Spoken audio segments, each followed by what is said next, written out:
Tapos natin nag-grocery kanina, ito na yung niluluto natin. Chicken na muna. Yan. Ito kay nanay.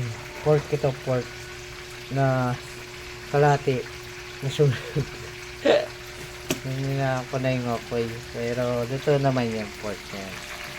Yan. Waiting lang tayo sa ating pagluluto. Kakain tayo ng tanghalian ito. Let's go! Okay, luto ng ating chicken fried chicken. Kakain na tayo. Uy, walang ilaw dito ah.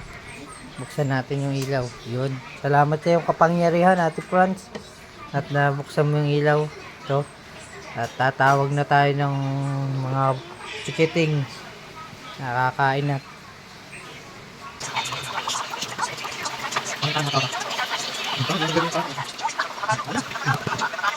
Go, ano?